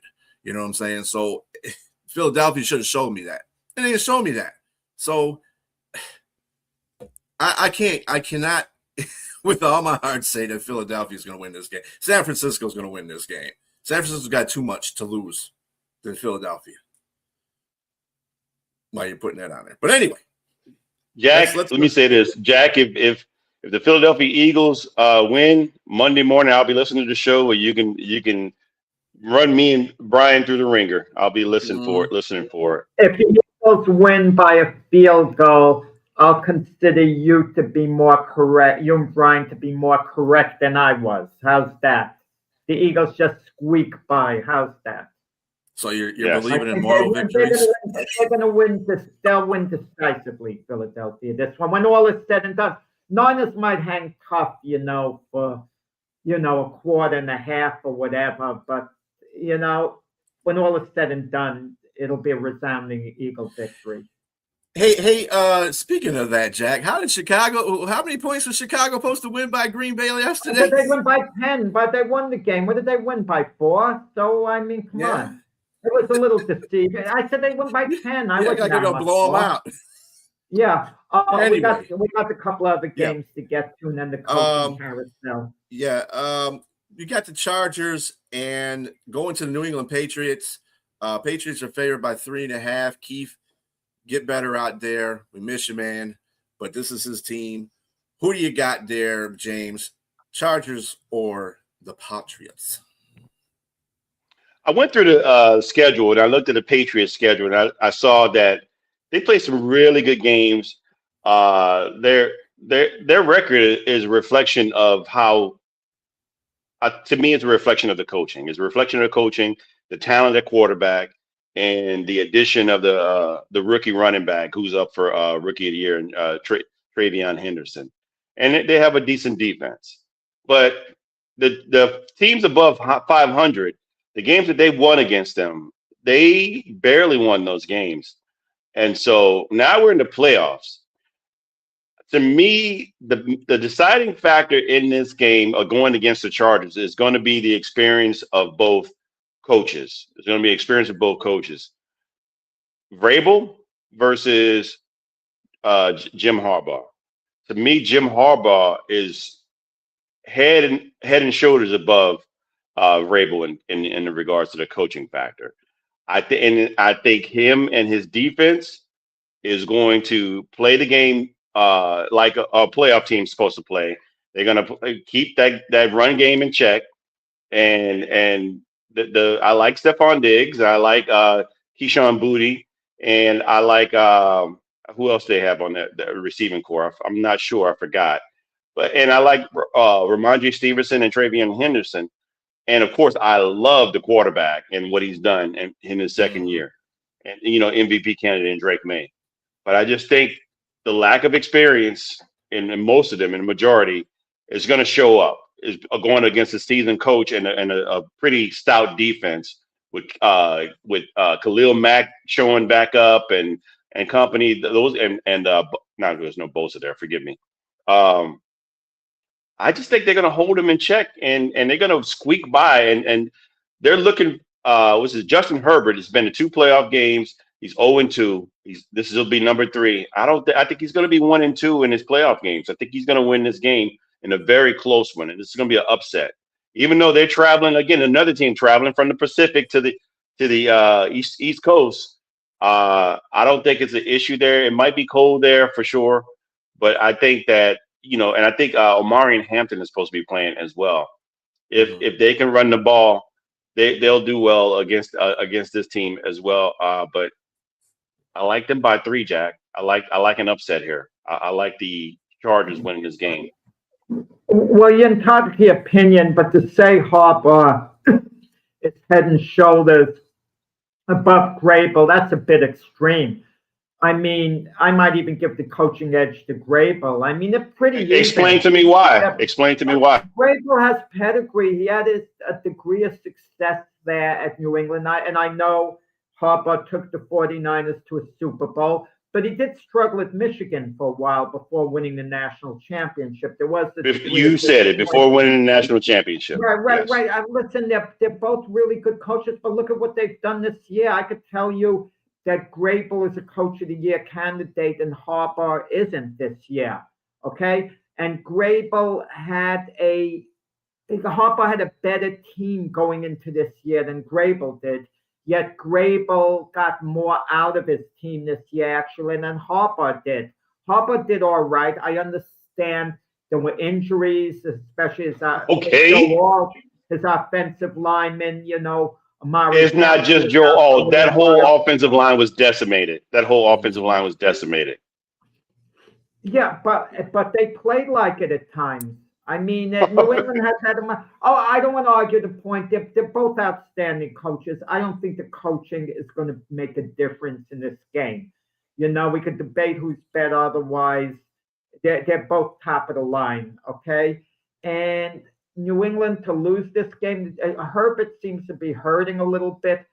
I think the Charger defense is going to show up, and they're going to make things tough for a while for New England. It's going to be, I think it's one of these games where New England finally in the second half pulls away. And they're going to win something like 27-13, but it's going to be closer than that until the end of the game.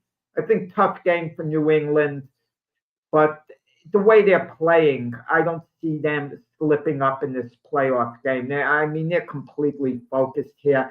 And you mentioned a good point, coming from LA to the elements in New England. This is one of those cases where I think home field, could factor into it. You look at the Dolphins, all the years that they made the playoffs, they couldn't win in cold weather anywhere. And Herbert's his injury is his non-throwing hand, is his left hand. but it affects you. You have to take the snap from under For center. sure. So Absolutely. it affects you that way, yeah. I'm gonna have to go with. Well, I'm gonna tell you this: if the Chargers lose this game, I think the Patriots have a very good shot of getting into the AFC Conference Finals, the championship, because Chargers are a very hard defense to play. Regardless, as they've had some hiccups during the season, that's basically due to their offensive line. But I'm gonna go with James in this one too, because it's a coaching thing. I mean, you talk about, oh, well, this team's coming from the West Coast to the East Coast, but you have Jim Harbaugh as a coach. That dude's a tough coach. He don't care about the elements. That's not his game. His game is, we're going to take it to you for 60 minutes and see what you can do with that. And Vrabel's a great coach too. I'm not knocking him off, because he was a great coach at Tennessee as well.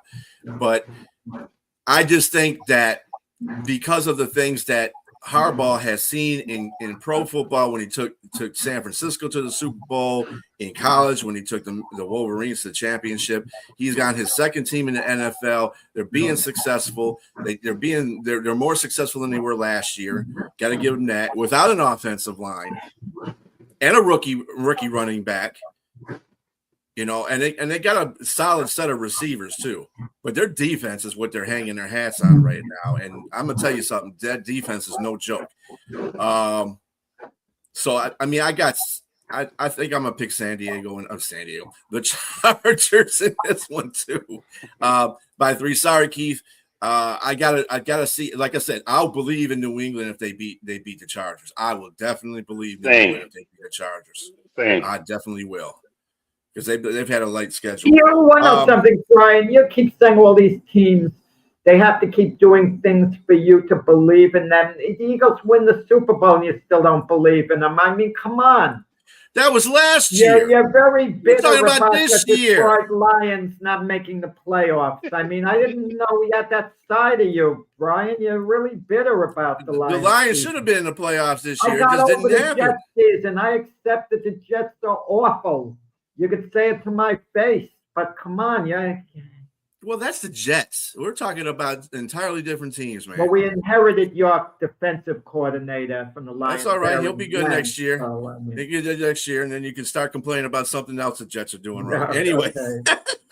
Monday night's game. Monday night's game. Yes, Monday night's game. We have the Houston Texans going to the Pittsburgh Steelers. Texans are favored by 3 points in this game. Jack, what do you think about this game? I think that Jack is owed a lot of apologies from people in the past, including my friend Sonia. Maybe she left early because she didn't want to apologize to me to get to this game. And I'm only kidding. She had something more important to do. But Aaron Rodgers, comeback player of the year. Why not? Why not? Comeback player of the year. Led the Steelers to a 10-7 record. That last game against the Ravens, the last 2 drives, he took them down the field for touchdowns. I mean, that was top of the line stuff to watch. And they're playing Houston. The question is this: which defense is going to be better? I mean, the Texans have, James uses the word like I do, arguably the best defense in the NFL. You could make that argument for the Texans. And DK Metcalf is back. Obviously, he's going to have a big game. If they shut him down, they're going to have problems because the Steelers just have a so-so running game. And I look for 20-16 type game. For the Steelers to win, their defense is really going to have to show up. And there were signs last week. T.J. Watt came back from an injury, really played well, in that Raven game. And some other guys stepped up, and I think you're looking at a close game here and could go either way, but I'm going to tip it towards Houston to ultimately, I'm not saying on the last drive of the game, 20-16 or thereabouts. The defensive struggle for the most part. What you got, James? I thought I was going to agree with you, man. I thought we were going to both pick. I mean, you're heading in the direction. You're giving comeback player of the year to Aaron Rodgers, and which I disagree with. But I like the fact that he played well as a 40-something-year-old quarterback. But, I mean, if a field goal is made, by the Baltimore Ravens, we're not even talking about the Steelers right now. But so be it. You get in however you get in, and everybody's 0-0 right now. And I think the opportunity is there for the Steelers. I mean, you mentioned it earlier. This is Mike Tomlin's opportunity to try to bounce back as well. And DK Metcalf will be in this game, and I think he's going to be upset that he couldn't get the appeal to get those 2 games. I mean, probably more upset with himself. He's the one put himself in that position, but he's going to come out and his hair's on fire as well. He's going to come out and play, and I think Aaron Rodgers is going to have opportunity to get him the ball. And I think the defense of the Steelers will show up a little bit to be able to slow down the run. There's only Woody Mark there. I don't like the run game of this season. They really missed Joe Mixon, and I don't know what happened to him to where he was out the whole season, but they missed him. And the passing game, C.J. Stroud, he can throw the ball, he can sling it. Nico Collins and Jaden Higgins and Noel, those kids, they're good. But I think it's gonna. I mean, who's I forgot the kid's name. He came out of Jacksonville and Los Angeles. Christian Kirk. No, the DB that used to play for Jacksonville, and he also played for Jalen. the LA Rams. Jalen. Yeah, Jalen. Yeah, he's going to be up for this game too. He's got playoff experience. He got a Super Bowl win. I think the Steelers. I'm going to pick them to win, and they're going to win a close one, maybe by 2 or 3. But I think it's going to be good enough to be able to be. And mind you, Will Anderson and Danielle Hunter are all pro for a reason. They made all pro this year. One first team and one second team. That bookend and Derek Stingley is all pro as well. So that defense is outstanding, Jack. Like you said, arguably one of the best defense in the league. I agree with you. But I think there's just something there for Aaron Rodgers and company to bounce back. I just have a gut feeling. That's all. I'm not saying there's any evidence to suggest that they should win dominantly or should win by 3. There's just something there for me. There's a gut feeling for this team to try to make a run. Well, I'm sorry about your gut there, James. You might have to take something for that. Houston is. I'm just going Houston in this one. Pittsburgh has got nothing on this Houston defense. I think Aaron Rodgers is going to be running for his life, and at the age that he is right now, it's going to be a slow run. We saw a play this year where he tried to run to the outside to get a first down. That dude couldn't even get there. So I just don't see. I don't see his escapability anymore. You mentioned Stingley. They got Lassiter out there in the secondary. They're going to cover. DK is going to have a meltdown in the second half because he's not going to be getting the ball. This is what he does. They don't have another reliable receiver to go to. I'm not. Darren is not. He's not the greatest receiver anymore. Too. He's long in tooth. I don't know what their status is on their big tight end. That's a rookie. Darnell Washington. That dude is a beast. He is a beast. I give him that. That dude will truck everybody. He'll truck an entire team. That's a big guy. That'll be if he plays, that'll be a problem for their defense. But other than that, I just don't see this even. I mean, I'm not saying Houston's going to blow them out. By no means, I don't see that because their offense is not capable of that. And that's the only thing that I see that might trouble Houston is their offense. C.J. Stroud, he's a great quarterback. It's just that offensive line is malaligned a lot of times. It depends on how they play. They win a lot of these games. You ever notice that the offensive line is playing at the top of the game? When they lose a lot of these games, everybody's coming after C.J. Stroud. So, I mean, Nico Collins, he's a great receiver. They got Christian Kirk, as I mentioned before. They are going to be playing. We'll see how this offense goes this year. I mean, for this game. But I got too much faith in their defense right now. I just don't see Pittsburgh doing anything. Defense travels in the playoffs too. I'm just saying. So I got Houston by about 3 points. It could go 7. I don't know. I think 3 points though. That's the safe bet to me. Real quick on the coaching carousels here. I know for a fact that Mike McDaniel is going to be meeting with the Lions Monday. On Wednesday, he's going to Tennessee, and on Thursday, he's going to Cleveland. So that I know Mike McDaniel's schedule pretty well. So, well, he's going to DC for the coordinator's job. He's going to the other places to interview for the head coaching job. Correct? Not the Lions. No, not the Lions for the. I mean for the offensive coordinator's job. Yeah, he's going to the offensive for the offensive coordinator and do our head coaching job. As a head coach. You got it. And because where's he going to interview our head coach? Titans and Cleveland. Gotcha. Yeah, and I'm going to tell you, he has the type of personality he might get hired. Now, with the Titans, I understood, we talked about this a while ago, Cam Ward wants to be in on the interviewing process. I wouldn't tolerate that if I'm a coach, that he's sitting there, Cam Ward, interviewing you. With some quarterbacks, I would. With Josh Allen, absolutely. He can be on the interview, and he could be in on the decision-making, Josh Allen. Patrick Mahomes could be in on the decision-making. You know, Joe Burrow, certain guys I can select you, who've been all in on the team, but I'm not going to tolerate a Cam Ward being in on the decision-making. I mean, who hasn't really proven himself yet. Potentially, he could be a good quarterback. There's absolutely no way he's sitting in on any meeting. He's going to be told who the coach is. Come on, Jack. So let Jackson Dart. Well, while we're at it, let Jackson Dart have a say to the Giants. I'm just saying the team opted to allow him to do that. It's not like he vied for it. They opted to allow him to do that. They wanted him in. And he's just an observer. He's not somebody that's going to say, "Oh, I want this offensive coordinator." That's not his decision. He's an observer. You know what I would say, if you're not playing well and another quarterback is playing better, I'm going to go with the guy who gives me the best chance to win.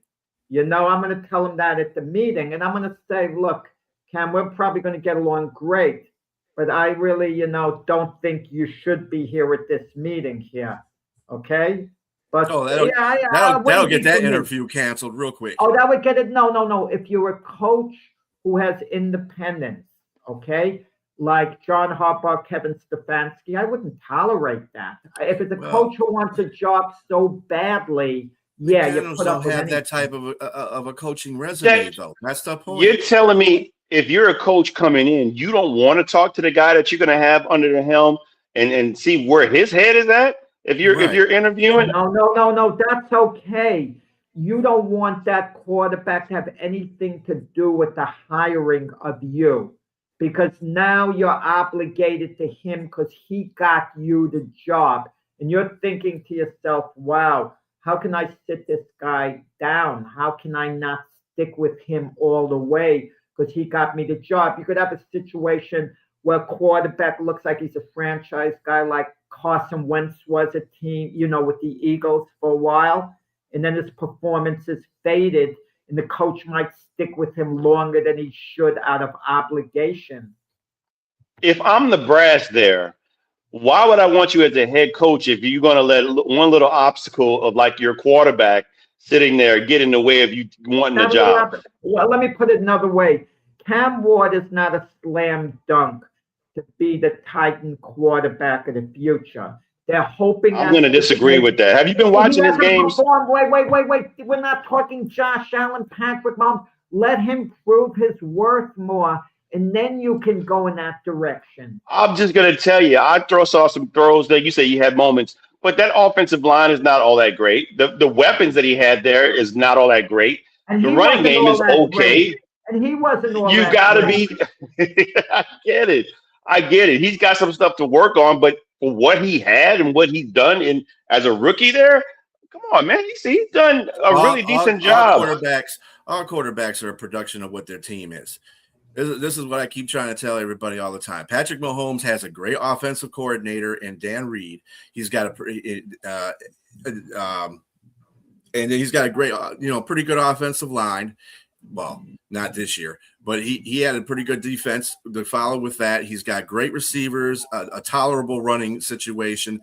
And yes, you got to give some credit to Patrick Mahomes because he does different things that other quarterbacks don't do. But at the same time, it takes a team to win this. And Cam Ward is the pinnacle of that situation because he is a good quarterback. He needs people around him to be good.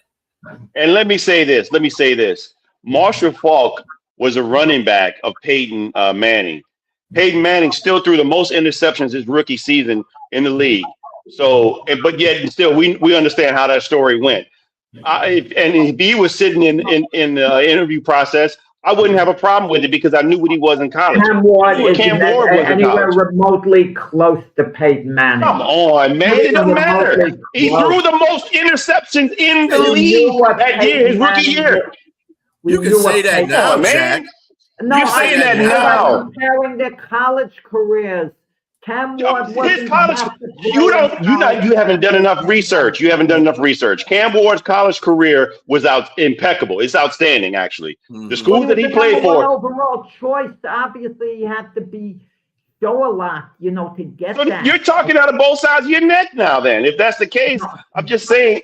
Come on, Jag. If you don't agree with the interview process, that's one thing. How does this sound? Let the Raiders hold off on hiring a head coach till after the draft.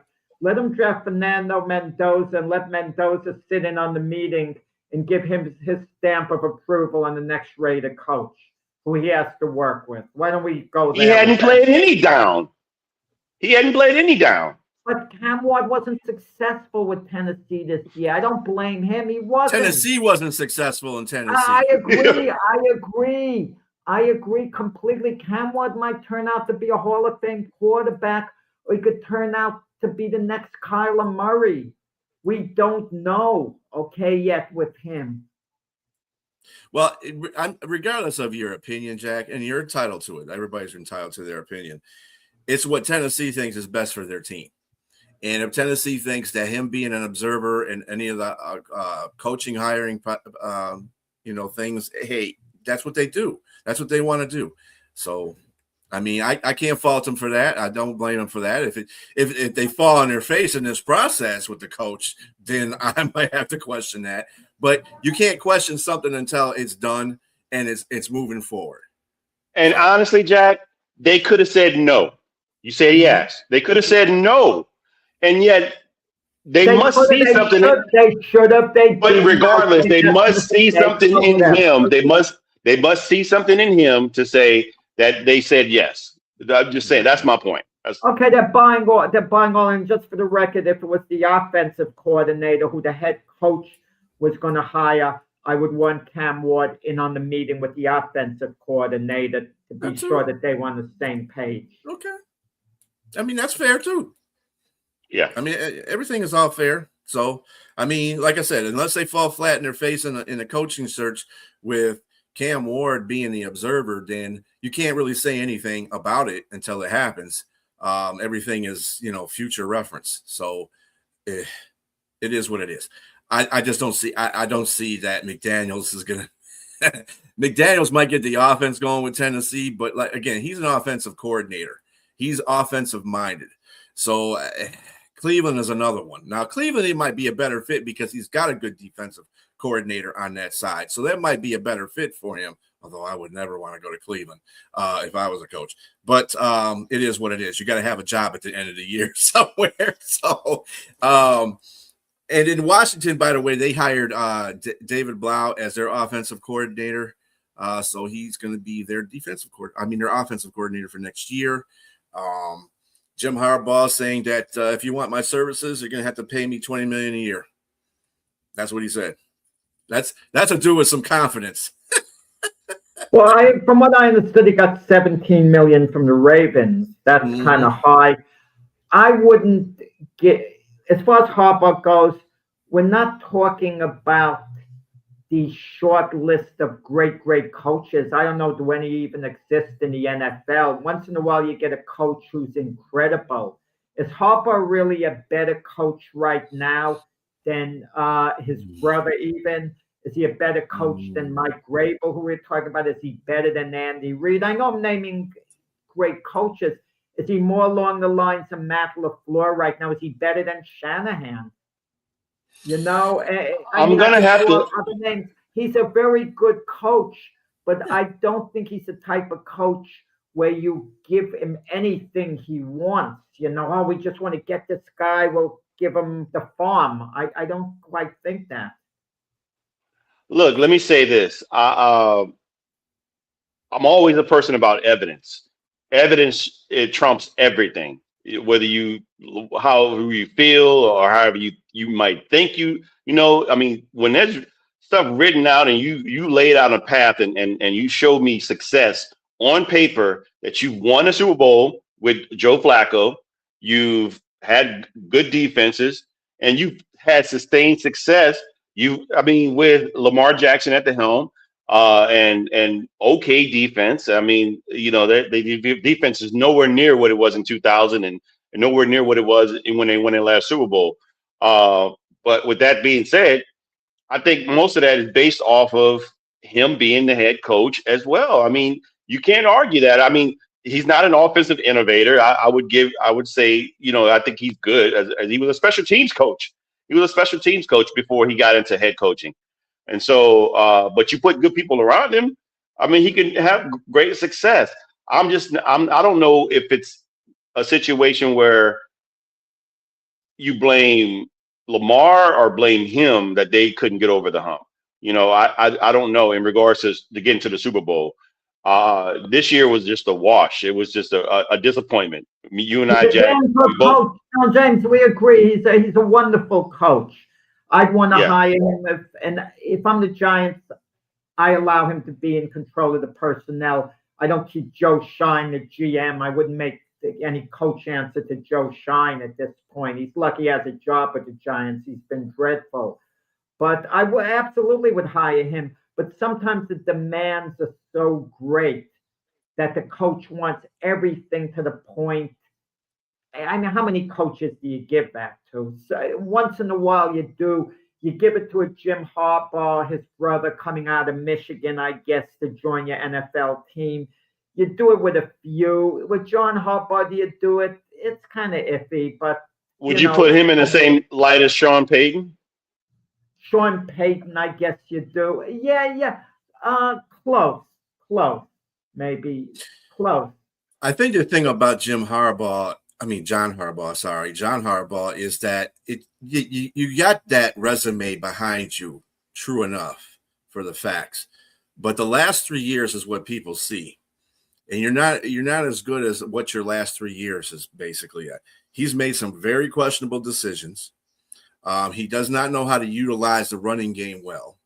The playoffs have been a joke because he had Henry. Could have won they could have been in the Super Bowl last year. Yeah, you could say, well, dropping the pass in the end zone would have done something, but you wouldn't have been at that point if you were sticking with the run game. They lost to Kansas City because of that in the AFC Championship. You got to start doing stuff where you understand where your player and your personnel in. And Henry is too good of a running back just to sit there and sit out a whole fourth quarter and then you lose and you wonder why. Because you didn't run the dude. I mean, everybody, it's sitting out there as common sense. These are decisions that John Harbaugh has made to put him in the situation where he got fired from Baltimore in his last 3 or 4 years. And I think he's the best coach out of all the coaching candidates right now because he has that resume and he can get stuff done. But I mean, to say that, to compare him to other coaches in this league is kind of unfair. I would say that he's a capable coach. I'll put it to you that way. He's a capable coach. He'll get it done. If he goes to the Giants, they will definitely be a way better team than they were this year. But at the same time, got to watch his decision-making. So that's the thing about Harbaugh. His decision-making is not the greatest in the world. And in his later years. In his earlier years, dude was spot on. But in his later years, he can't get the job done. Let's switch real quick because we've gotten over to NFL for like the last 2 hours. There's a national championship happening on Monday between the Miami Hurricanes and the Indiana Hoosiers. Miami is coming off of a impressive win over Ole Miss. One of the that Keefe can tell you, and I can tell you, it was one of those games that you just like, wow. Miami beat Ole Miss 31-27. Last minute touchdown by Cam Ward running it in. Did a great job. Were you not Cam Ward? I mean, not Cam Ward. I'm thinking of the other guy. Carson Beck, yes. Carson Beck. I'm thinking of last year, Miami. Anyway, yeah. So Carson Beck did a hell of a job and ran it in for a touchdown. I mean, this game was back and forth. I don't know if you guys. I don't think we ever pick on these teams, because I don't think we ever picked on these teams. Yeah, I mean, but just a prediction for this game. I'm going to tell you, there's an X factor involved. I'm so high on Trinidad Chambliss, what he did with Ole Miss. Mm-hmm. I mean, and yet Ole Miss lost the game. If Fernando Mendoza comes up with the same type of game, I mean, Indiana's known for their defense primarily. Mendoza gets the headlines, but it's the Indiana defense, that's been the main part of the team this year. It could be a tough game, but I don't see Indiana losing it at this point. They've come too far, and they're just a little better. And Carson Beck, despite the game-winning drive from Miami, in which he, helped win them the game, he's not quite that quarterback in college. So I'm going to go with a fairly low-scoring game for college. I mean, 24-14 Indiana. And let's just go over that Indiana-Oregon game too. After the first quarter, this game was really not in any doubt for who was going to win it. Indiana wins 56-22. One of the first passes that Dante Moore throws is to return for a pick six. Oregon fumbles 2 times within their own, in their own territory, which Indiana cashed in for touchdowns.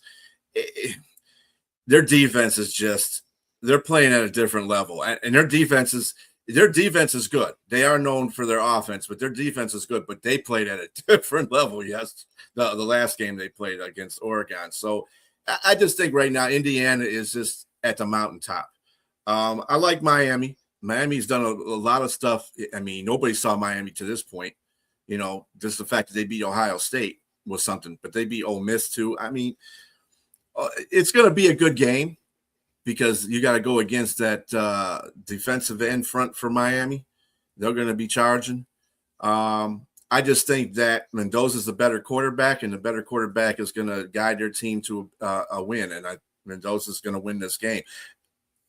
I just think it's going to be tougher, though. It's not going to be no 56-22 game, that's for sure.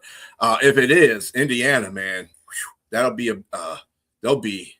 really well. The game's in 8 days, so we got time on that game. It's a little ways off. It feels like it's going to take place Monday night, but the NFL is still going on that date too. Yeah, so it's going to bump into that. But hey, it is what it is. I'll be watching that. Going back to Houston. So going back to the Oregon Indiana game, I think this is a game that exposed that lack of experience in Dante Moore.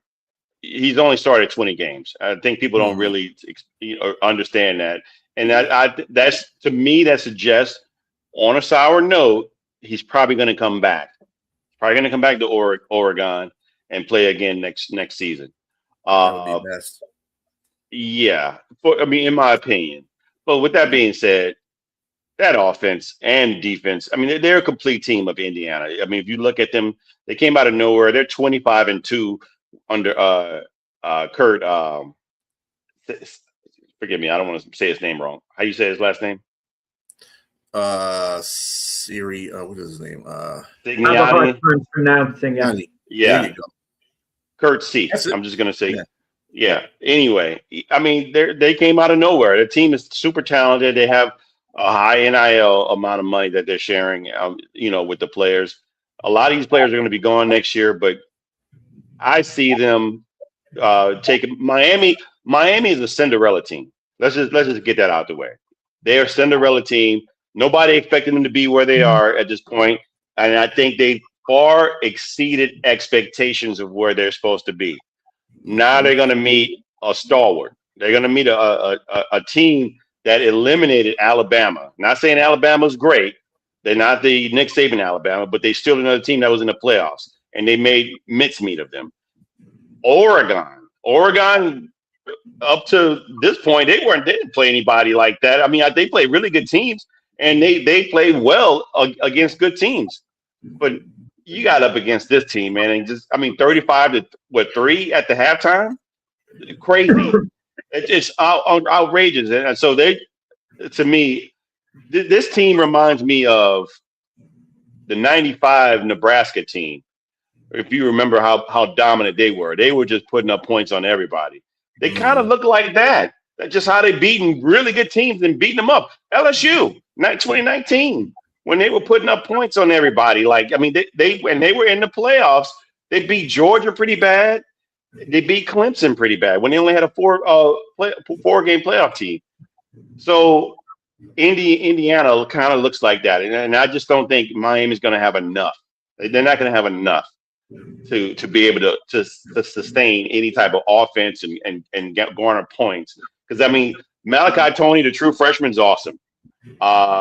Fletcher, the running back, is awesome. Carson Beck, he can be streaky, but he's been playing good in the playoffs. I just don't think they're going to have enough against them. I think Indiana's going to beat the brakes off of them too. I'll be honest with you. Any rebuttal? Well, I'm watching. I've been watching these playoffs with a little more interest as far as the draft goes, the quarterbacks, and the Jets have been open about it too. It could influence their decision. Dante Moore stock dropped. People were thinking in terms of Jets go second overall in the draft. Everyone has Mendoza going to the Raiders at this point. Unless Mendoza completely implodes in the championship game, throws 4 interceptions or whatever, he's gone number 1 to the Raiders. And, and I'm on pins and needles because the Jets absolutely should take Trinidad Chambliss. But the danger is if you don't take him number 2 overall and you try to get a little cute thinking he's available at 16, and the Arizona Cardinals see what I see, and they leapfrog ahead of the Jets and they take him. I don't want to say I'd be stuck with Dante Moore, but his status went down. If he's available when you're picking where the Jets on the second round, 33rd overall, and then 44th again, yeah, you could take him in one of those slots. But there's no reason to. You have Trinidad Chambliss at number 2. I don't care if his value is number 28 going into the draft. Get your guy when you can, okay? And I would hold everyone accountable.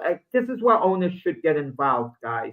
There's no reason why you can't overrule your scouting department once in a while. Even Jerry Jones, who you guys like to joke about a little bit, he was talked out of taking Randy Moss.